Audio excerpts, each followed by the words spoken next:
අද මම ඔයාලට කියලා දෙන්න යන්නේ මේ දවස්වල තියෙන අධික රස්නිය නිසා ඇන්තූරියම් ගස්වලට ඇතිවන බලපෑම අවම වෙන විදිහට කොහොමද අපි දියර පොහොර භාවිතා කරන්නේ කියන එක ගැන.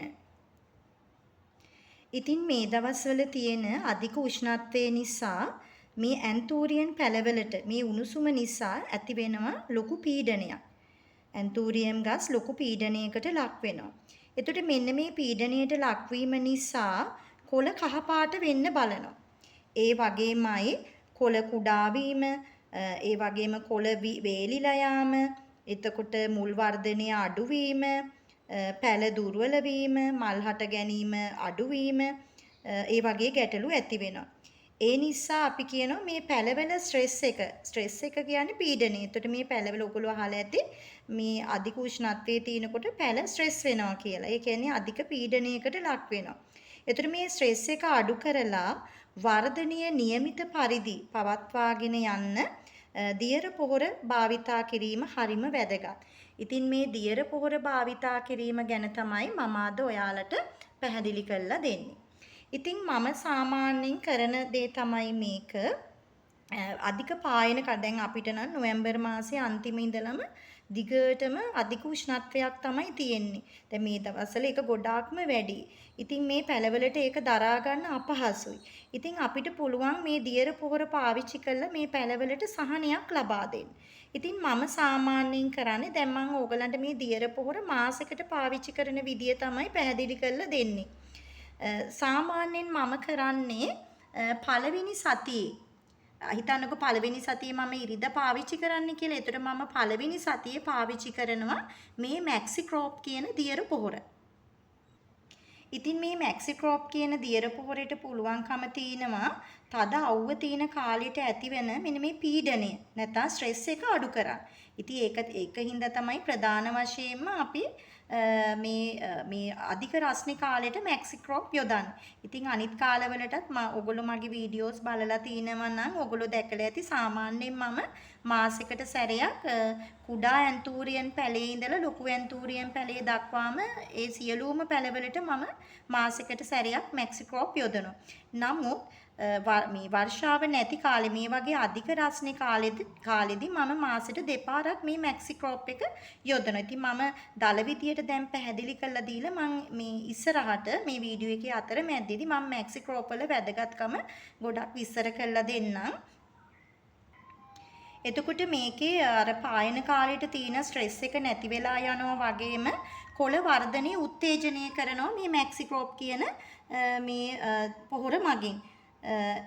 ඒ වගේමයි කොළ වර්ධනය වගේම මූල පද්ධතියත් වර්ධනය වීම හරි වේගවත් වෙනවා මැක්සික්‍රෝප් වලින්. ඉතින් ප්‍රධානම දේවල් තුනක් තමයි එතන. තව ගොඩක් දේවල් තියෙනවා. ඒකට මම කිව්වේ මේ තද අවුව කාලෙට අර ශාකවලට ඇති වෙන ඇන්තූරියම් ගස් වලට ඇති වෙන ස්ට්‍රෙස් එක පුළුවන් තරම් අවම කරගන්න පුළුවන්. මූල පද්ධතිය වර්ධනය කරගන්න පුළුවන්. අනිත් එක තමයි කොළ වර්ධනය උත්තේජනය කරගන්න පුළුවන්. ඉතින් මූල පද්ධතිය වර්ධනය කර ගැනීමත් ගොඩාක් ප්‍රයෝජනවත්. මොකද අධික උෂ්ණත්වයේ තියෙන කාලෙට මූල පද්ධතිය වර්ධනය වීම හරිම හිමින් වෙන්නේ. නමුත් මැක්සික්‍රෝප් වගේ දියර පොහොරක් පාවිච්චි කිරීමෙන් මූල පද්ධතිය වර්ධනය වේගවත් කර ගැනීමේ හැකියාව තියෙනවා. ඉතින් ඒ නිසා මේ පායන කාලෙදී මැක්සික්‍රෝප් කියන්නේ ඇන්තූරියම් සඳහා ඉතාමත්ම වටිනා දියර පොහොරක් වෙනවා. ඊළඟට දෙවෙනි සතියේදී මම යොදන්නේ කැල්මැක්ස්. ඒතකොට කැල්මැක්ස් එක මම ඊට ඉස්සෙල්ලා වීඩියෝස් වලත් පැහැදිලි කරලා දීලා තිනවා. මම කැල්මැක්ස් DP98 එක මිශ්‍ර කරලා තමයි මේ ඇන්තූරියම් වගාවේදී යොදන්නේ. ඒතකොට තමයි වඩා හොඳ ප්‍රතිඵල ගන්න පුළුවන්. ඉතින් අපි කැල්මැක්ස් යොදන්නේ කැල්සියම් ලබා දීමේ බලාපොරොත්තුවෙන්. එතකොට මොකද වෙන්නේ? මේ ශාකවල සෛල බිත්ති වර්ධනය වෙනවා. එතකොට මේ සෛල බිත්ති වර්ධනය වීමෙන් කොළ කඳ ශක්තිමත් වීම සිද්ධ වෙනවා.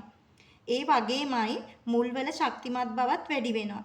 ඉතින් අපිට දැන් මැක්සික්‍රෝප් වගේම කැල්මැක්සුත් පත්‍රවලට ස්ප්‍රේ කරනවා වගේම මාධ්‍යයට යොදන්නත් පුළුවන්.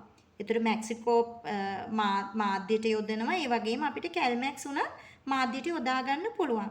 හැබැයි සාමාන්‍ය චූටිම පැල මුල් වර්ධනය වෙලා නැති චූටිම පැල සඳහා මාධ්‍යයට යෙදීම අවශ්‍ය වෙන්නේ නැහැ. මොකද මාධ්‍යයට යෙදුවට මාධ්‍යයෙන් පෝෂණය ලබා ගන්න මූල පද්ධතිය ආගේ වර්ධනය වෙලා නැහැ. නමුත් මුල් වර්ධනය වෙච්ච සියලුම පැල කුඩා පැලේ ඉඳලා ලොකු පැලේ දක්වාම අපිට මාධ්‍ය සඳහා මේ මැක්සික්‍රෝප් එකයි කැල්මැක්ස් DP98 කියන මිශ්‍රණයයි අපිට යොදා ගන්න පුළුවන්කම තියෙනවා. ඊළඟට තුන්වෙනි සතියේත් මම නැවත යොදන්නේ මැක්සික්‍රෝප්. එතකොට තුන්වෙනි සතියේ යොදන්නේ නැවත මැක්සික්‍රෝප්. ඊළඟට හතරවෙනි සතියේ මම යොදනවා මෙන්න මේ වගේ බැලන්ස් පොහොර එකක්. දැන් මෙතන තියෙනවා ග්‍රෝමෝ එකේ 20යි 20යි 20. ඒ කියන්නේ නයිට්‍රජන්, ෆොස්ෆරස්, පොටෑසියම් සමානව තියෙන පොහොරක් තමයි යොදන්නේ. ඉතින් මම මේ කාලෙදී නයිට්‍රජන් වැඩි දියර පොහොර යොදන්නේ නැහැ. ඒක සාමාන්‍යයෙන් සුදුසු නෑ තද අවුව තියෙන කාලෙට. ඉතින් නයිට්‍රජන් පොහොර යොදන එක නවත්තලා ඕගොල්ලන්ට පුළුවන් සියලුම පැල සඳහා කුඩා පැලේ ඉඳලා ලොකු ඇන්තූරියම් ගහ දක්වාම ඕගොල්ලන්ට මෙන්න මේ 20යි 20යි 20 කියන බැලන්ස් පොහොර එක යොදා ගන්න පුළුවන්.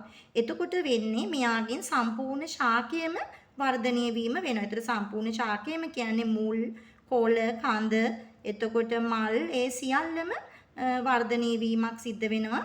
මෙන්න මේ 20යි 20යි 20 පොහොර එක මගින්. ඒතර මම සති 4 යොදන්නේ මේ විදිහට. මැක්සික්‍රෝප් යොදනවා මුල් සතියේ, ඊළඟට කැල්මැක්ස් DP98 එක මිශ්‍ර කරලා යොදනවා. ඊළඟට ග්‍රෝමෝ ආයි නැවතත් මැක්සික්‍රෝප් එක යොදනවා තුන්වෙනි සතියේ, හතරවෙනි සතියේ යොදනවා ග්‍රෝමෝ එක. එතකොට නැවත මම ඕක රිපීට් කරනවා. නැවත ආයි අපි මැක්සික්‍රෝප් වෙනවා. අර ඉස්සෙල්ලා වගේම කැල්මැක්ස් එකයි DP98 එකයි මිශ්‍ර කරලා දානවා. නැවත මැක්සික්‍රෝප් එක යොදනවා. ආයි ග්‍රෝමෝ එක යොදන. ඒතර අර පායන කාලේ ඉවර වෙනකම් ওই විදියට තමයි මම සියලුම ශාක සඳහා මේ පොහොර යොදන්නේ. ඉතින් මේ DP98 කියන එකත් හරි වැදගත්.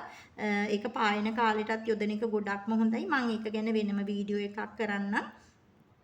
ඉතින් මම හිතුවා මේ වෙලාවේදී මැක්සික්‍රෝප් එක ගැන වැඩිදුරට ඔයගොල්ලොත් එක්ක කතා කරන්න. මොකද මැක්සික්‍රෝප් කියන්නේ හරි වැදගත් ඇන්තූරියම් සඳහා හරිම වැදගත් දියර පොහොරක්. ඉතින් මැක්සික්‍රෝප් එක ගැන මම මෙතෙන්දී ඔයගලන්ට ටිකක් විස්තරාත්මකව පැහැදිලි කරලා දෙන්නම්. ඉතින් දැන් සාමාන්‍යයෙන් උෂ්ණත්වයේ වැඩි කාලෙදී භාවිතා කරන්න ඕනෙම දියර පොහොරක් තමයි ඔය මුහුදු පැලෑටි සාරයෙන් නිෂ්පාදනය කරන ස්වභාවික දියර පොහොරක්. ඉතින් ඒ සඳහා වඩාම සුදුසු පොහොර එක තමයි මැක්සික්‍රෝප්. ඉතින් අපි මැක්සික්‍රෝප් කතා කරන්නෙම දියර පොහොරක් කියලා. ඉතින් ඇත්තට මේක වර්ධක උත්තේජකයක් ලෙස තමයි ක්‍රියා කරන්නේ. ඉතින් අපි මැක්සික්‍රෝප් ගැන කතා කරොත් එහෙම එයාගේ තියෙනවා මේ අඩංගු පෝෂක. මෙන්න මේ අඩංගු පෝෂක ගැන කතා කරොත් එහෙම සාමාන්‍යයෙන් එයාගේ තියෙනවා මේ මුල් වර්ධනය වැඩි කරන හෝමෝනයක්. ඉතින් ඒකට අපි කියනවා ඔක්සින් කියලා. මෙන්න මේ ඔක්සින් කියන මුල් වර්ධනය කරන මේ ඔක්සින් කියන හෝමෝනයෙන් මුල් වර්ධනය කිරීම වේගවත් කරනවා. හොඳින් මුල් වර්ධනය කරනවා. මුල් ශාකවලට කියන්නේ අර අපි කියන්නේ මුල් බෙදිලා යන්නේ. ඒ වගේ මුල මේ බෙදිලා මූල පද්ධතිය වර්ධනය වෙනවා. අනිත් එක තමයි දිගින් වැඩිවීම සිද්ධ වෙනවා. තව දෙයක් තමයි කොළ සහ ශාක කොටස් වර්ධනය කරන හෝමෝනයක් මෙයාගේ තියෙනවා. ඒ වගේමයි අපි ට්‍රේස් එලිමන්ට් කියලා කියන්නේ. ඒ කියන්නේ සුළු පෝෂක මේ ඇන්තූරියම් වගාවේදී අවශ්‍ය වෙන ඇන්තූරියම් ගහට අවශ්‍ය වෙන සුළු පෝෂක තියෙනවා. එතකොට මේ සුළු පෝෂක කියලා කිව්වට සුළු පෝෂක කියන්නේ ඇන්තූරියම් වගාවට සුළු ප්‍රමාණයෙන් අවශ්‍ය වෙන පෝෂක. ඉතින් සුළු ප්‍රමාණයෙන් අවශ්‍ය වුණා කියලා ඒක වැදගත් වෙන්නේ නැත්තේ නෑ. ඒක හරිම වැදගත්. සුළු ප්‍රමාණයෙන් උනත් ඒ පෝෂක ලැබීම හරිම වැදගත් වෙනවා. ඉතින් සුළු පෝෂක විදියට අපි හඳුන්වන්නේ අයන්, සින්ක්, බෝරෝන්, මැංගනීස් අන්න ඒ වගේ පෝෂක මේ මැක්සික්‍රෝප් වල තියෙනවා. ඒ වගේමයි පොටෑසියම් තියෙනවා. පොටෑසියම් වලින් අපි දන්නවා පොටෑසියම් කියන්නේත් හරිම වැදගත් පෝෂණ කොටසක්. ඉතින් ඒක මල් වර්ධනය වීමට බලපානවා වගේම මල් විශාල වීම ඒ වගේ බලපානවා වගේම කුඩා පැලවලටත් පොටෑසියම් කියන එක හරිම වැදගත්. ඒ වගේමයි විටමින් වර්ග ඇමයිනෝ අම්ල ඒ වගේවත් මේ මැක්සික්‍රෝප් වල අඩංගු වෙනවා. එතකොට මම ඔයාලට කිව්වා මේ ඔක්සින් කියන හෝමෝනය නිසා, මේ කියන්නේ මුල් වර්ධනය වෙන හෝමෝනියක් මේ මැක්සික්‍රෝප් වල තියෙනවා. ඉතින් ඒ නිසා ඉක්මනින් අලුත් මුල් ඇති වෙනවා, මුල් ශක්තිමත් කරනවා, මූල පද්ධතිය දිගට වැඩෙනවා. ඉතින් ඒක හරිම වැදගත්. මේ මැක්සික්‍රෝප් යෙදීම හරිම වැදගත් වෙනවා. පායන කාලෙදි වගේම තව යොදන වෙලාවල් තියෙනවා මැක්සික්‍රෝප්. අපි දැන් පැලයක් රීපෝට් කරනවානේ.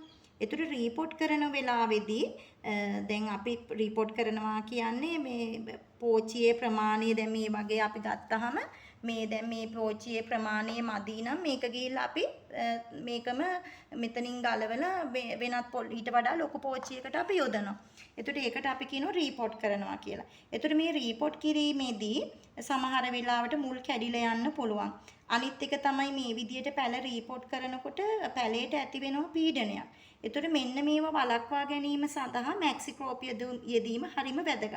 එතකොට පැලයක් රීපෝට් කරන වෙලාවේදී මාධ්‍යයට හරි නැත්නම් පත්‍රවලට හරි මැක්සික්‍රෝප් යෙදීම හරිම ප්‍රයෝජනවත් වෙනවා.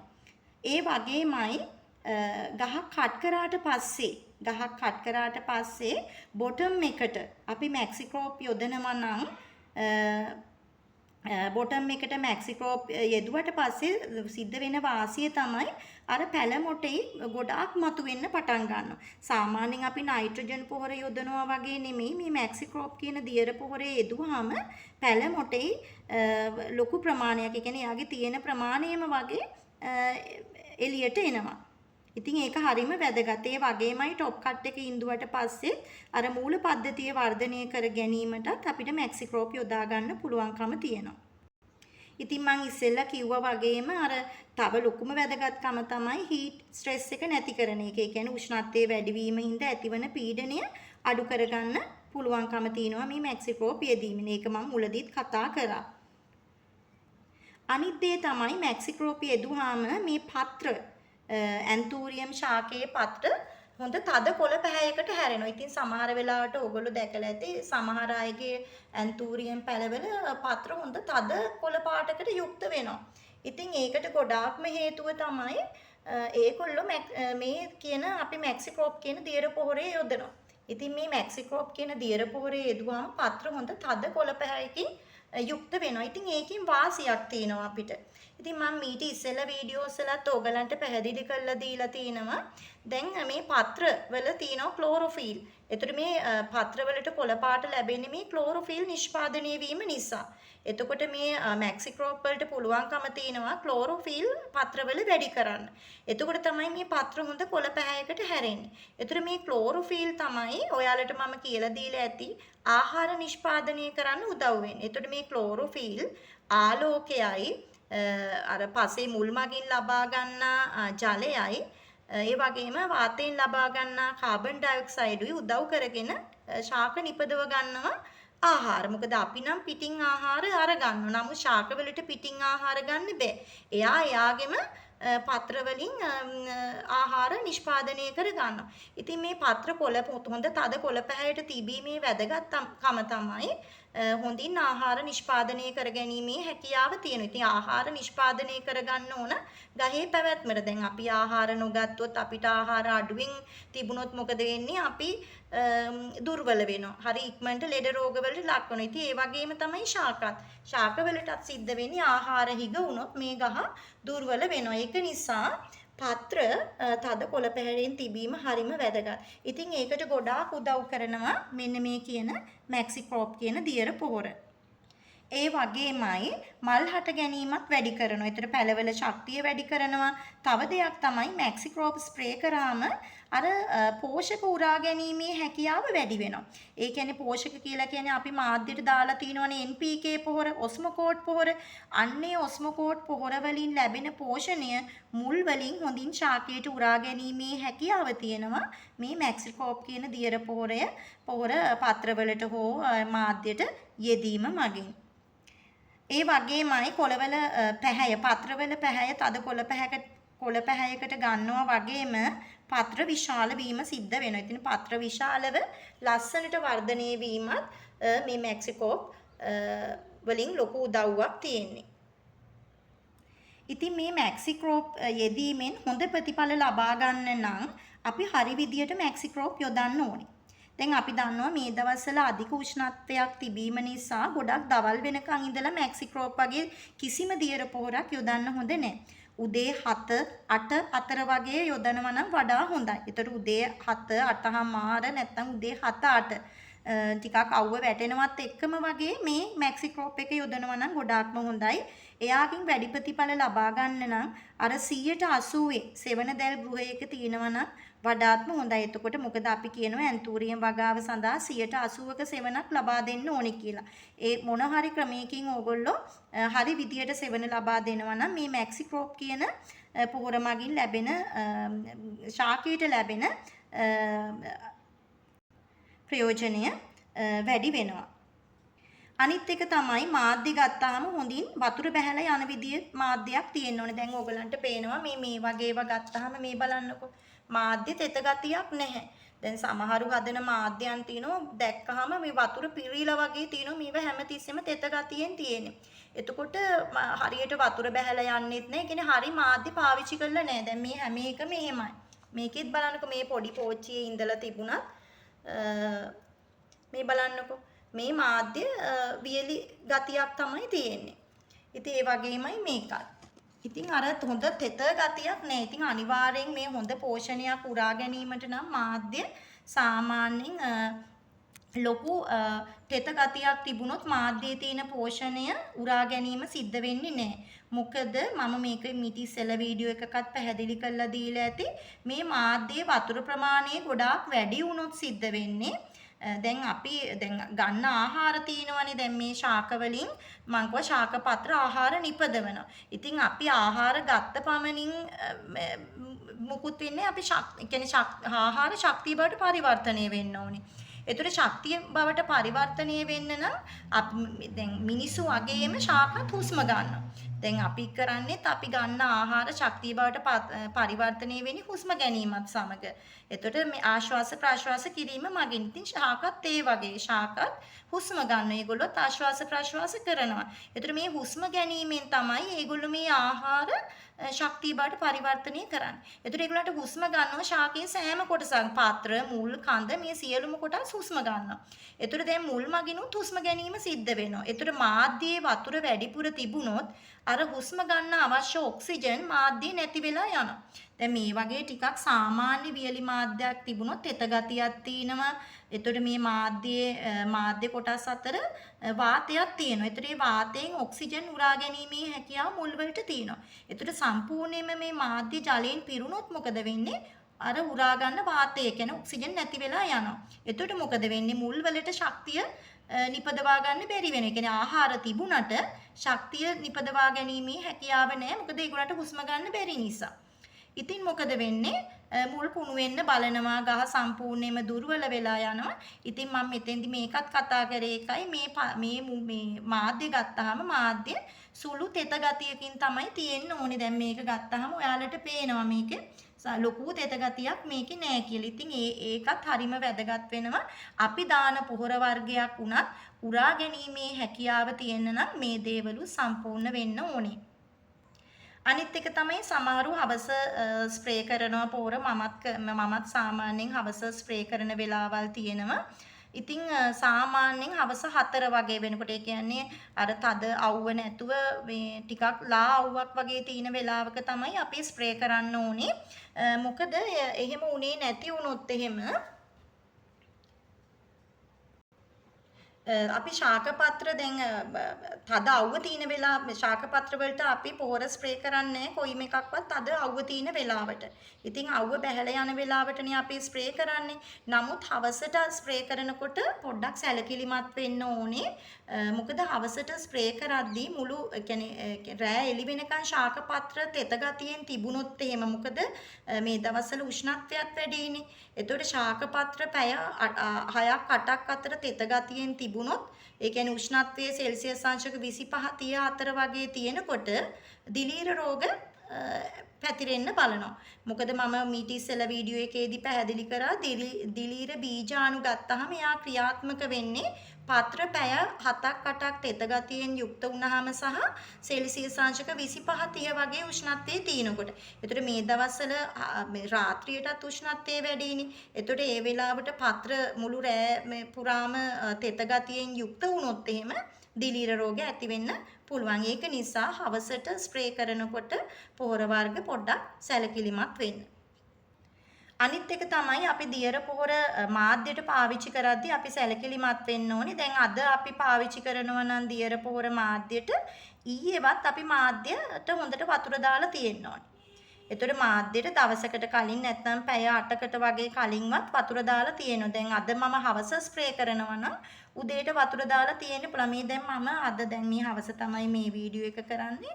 එතකොට උදේ මම මේ වතුර දාලා තිබුණේ. එතකොට දැන් බලන්නකො සාමාන්‍ය මේ මාධ්‍ය තෙත ගතියකින් යුක්තයි. එතකොට මෙන්න මේ වගේ තෙත ගතියකින් යුක්ත වෙලාවට තමයි අපි මාධ්‍යයට පොහොර යොදනවා නම් යොදන්න. ඉතින් මේ මැක්සි ක්‍රොප් මම කිව්වා ඔයගලන්ට මාධ්‍යයට යොදන්නත් පුළුවන්. ඉතින් මාධ්‍යයට යොදනකොට සතියකට සැරයක් යොදන්න එපා මැක්සි ක්‍රොප්. මාධ්‍යයට යොදනවා නම් මාසෙකට සැරයක් යෙදුවාම ප්‍රමාණවත්. මොකද දැන් මේ පොල්ලෙලි නැත්තම් මාධ්‍ය තෙත ගතියෙන් යුක්ත නොවි වේලිලා තිබුණොත් එහෙම මේ වෙලාවට අපි පොහොර යෙදුවොත් සමහර වෙලාවට මුල් සමග කෙලින්ම ගැටිලා මුල් පිච්චෙන්න වගේ පුළුවන්. ඉතින් අර තෙත ගතියක් තියෙන වෙලාවට යොදන එක තමයි මම නම් හිතන්නේ වඩාම සුදුසු වෙන්නේ. ඉතින් මැක්සි ක්‍රොප් යොදද්දී සාමාන්‍යයෙන් ටිකක් ප්‍රමාණය අඩු කරලා යොදනවා නම් හොඳයි. සාමාන්‍යයෙන් අපි පත්‍ර සඳහා ස්ප්‍රේ කරනකොට ජලයේ ලීටරයකට අපිට පුළුවන් මැක්සි ක්‍රොප් මිලිලීටර් 2ක් විතර මිශ්‍ර කරන්න. සාමාන්‍ය කාලෙදී නම් මම නම් මිලිලීටර් 3ක් විතර මිශ්‍ර කරනවා. නමුත් අර පායන කාලෙදී අපිට පුළුවන් මැක්සි ක්‍රොප් වලින් ලීටර් මොකද අපි ලොකු ප්‍රමාණ යොදන්නේ නැහැ. ඕනම දියර පොහොරක් ගත්තාම ලොකු ප්‍රමාණ අපි යොදාගන්නේ නැහැ. එතකොට පත්‍ර පිලිසෙන්නේ ඒ වගේ දේවල් බලනවා. එතකොට අපි සාමාන්‍යයෙන් අඩු මාත්‍රාවෙන් තමයි මේ දියර පොහොර යොදා ගන්න ඕනේ. ඉතින් පත්‍ර සඳහා අපි දියර පොහොර යොදන අවස්ථාවේදී ඕගලන්ට පුළුවන් ලීටර් එකකට මිලිලීටර් 2ක් නැත්නම් 2.5ක් වගේ යොදාගෙන කලවම් කරලා ස්ප්‍රේ කරන්න පුළුවන්. මාධ්‍යයට යොදනවා නම් ඕගලන්ට මැක්සි ක්‍රොප් යොදන්න පුළුවන් 1 ලීටරයකට මිලිලීටර් 3ක් නැත්නම් 2.5ක් නැත්නම් 3ක් වගේ 3ක් නම් හොඳයි. ලීටර් එකකට මිලිලීටර් 3ක් මිශ්‍ර කරලා මාධ්‍යයට යොදනවා නම් වඩා හොඳයි. ඉතින් මේකේ නම් සඳහන් වෙන්නේ ලීටර 12කට මිලිලීටර 30ක් යොදන්න කියලා. නමුත් අපි මේ ප්‍රමාණය පොඩ්ඩක් අඩු කරලා තමයි සාමාන්‍යයෙන් මේ කාලවලදී උෂ්ණත්වයේ වැඩි කාලවලදී යොදන්නේ. ඉතින් කැල්මැක්ස් පාවිච්චි කරද්දිත් ඕගලන්ට පුළුවන් ලීටරයකට කැල්මැක්ස් වලින් මිලිලීටර 2යි DP98 වලින් මිලිලීටර 2යි මික්ස් කරලා යොදන්න. ඒ කියන්නේ අපි හිතමු අපි ලීටරයක් හදා ගන්නවා නම් ඒ ලීටරයට කැල්මැක්ස් අපි මිලිලීටර් 2ක් දාලා ජලයේ ලීටරයට කැල්මැක්ස් 2කුත් DP98 මිලිලීටර් 2කුත් දාලා හොඳින් මිශ්‍ර කරලා ස්ප්‍රේ කරන්න. ඉතින් මේකෙත් ඔයාලට පේනවද දන්නේ මේකෙත් සඳහන් කරලා තියෙන්නේ ග්‍රෑම් 2ක් 5ක් අතර ප්‍රමාණයක් ලීටර් එකකට මිශ්‍ර කරන්න කියලා මේ ග්‍රෝමෝ එකේ. ඉතින් ඒකේ අඩුම ප්‍රමාණය ඔයගොල්ලෝ මිශ්‍ර කරගන්න. ග්‍රෑම් 2ක් ලීටරයකට වැටෙන විදිහට ඕගොල්ලෝ මේක හරි ගස්ස ගන්න. ඉතින් සාමාන්‍ය ක්‍රමේ නම් තේ හැඳි භාගයක් ලීටරයකට කියලා තමයි කියන්නේ. ඉතින් තේ හැඳි භාගයකට වඩා පොඩ්ඩක් අඩු වෙන විදියකට ලීටරයකට යොදා ගන්න. ඉතින් ඒක වඩා සුදුසුයි. වැඩිම ප්‍රමාණයෙන් යොදන්න නැතුව සුළු කියන්නේ අඩු ප්‍රමාණයෙන් මම හිතනවා වඩා හොඳයි මේ පොහොර යොදා ගන්න එක කියලා. ඉතින් මම ඔයාලට කිව්වා තදින් පායන කාලෙදී නයිට්‍රජන් වැඩි දියර පොහොර යොදා ගැනීම එච්චර සුදුසු නෑ කියලා. ඕගලන්ට යොදන්නම ඕන නම් අඩු මාත්‍රාවෙන් යොදා ගන්න. ඒ කියන්නේ ඕගොල්ලෝ වෙනදා යොදනවට වඩා අඩු ප්‍රමාණයකින් අඩු මාත්‍රාවකින් යොදා ගන්නව නම් හොඳයි. මොකද නයිට්‍රජන් පොහොර යෙදුවාම මේ බොහෝ වෙලාවට කොළ නැත්තම් කඳ මෘදු වෙන්න බලනවා. එතකොට මේ මෘදු වෙනකොට අධික උෂ්ණත්වයේ තියෙන වෙලාවේදී මේ ශාකයට හානි වෙන්න පුළුවන්කම තියෙනවා. ඒ වගේමයි නයිට්‍රජන් වැඩි වුණාම අපි දන්නවා ඉක්මනින් ශාකයක් වර්ධනය වෙනවා කියලා. මේ වර්ධනය වෙනකොට ජල අවශ්‍යතාවය ගොඩක් වැඩි වෙනවා. එතකොට පායන කාලෙදී මේ ජල අවශ්‍යතාවය ගොඩක් වැඩි වුණාම අපි කියනවා මේ පැලය පීඩනයක නැත්නම් ස්ට්‍රෙස් එකට ලක් වෙනවා කියලා. ඒ වගේමයි නයිට්‍රජන් වැඩි වුණාම පායන කාලෙදී කොළාග පිච්චීම මල් හට ගැනීම ප්‍රමාද වීම ඒ වගේ දේවල් වෙනවා. ඒ නිසා නයිට්‍රජන් දියර පොහොර නයිට්‍රජන් වැඩි දියර පොහොර යෙදීම වළකිනවා නම් හොඳයි මේ පායන කාලෙදී. ඉතින් ඒ වෙනුවට 20යි 20යි 20 කියන මෙන්න මේ පොහොර එක යොදා ගන්න පැලේ චූටි පැලයක් වුණත් ලොකු පැලයක් වුණත් ඕනම එකකට අපිට මේක යොදා ගන්න පුළුවන්. ඉතින් මම හිතනවා අද වීඩියෝ එක ඔයගලන්ට පැහැදිලි වෙන්න ඇති කියලා. එහෙනම් තවත් වීඩියෝ එකකින් හම්බෙනකම් මම ගිහිල්ලා එන්නම්. ඔයාලා හැමෝටම තෙරුවන් සරණයි.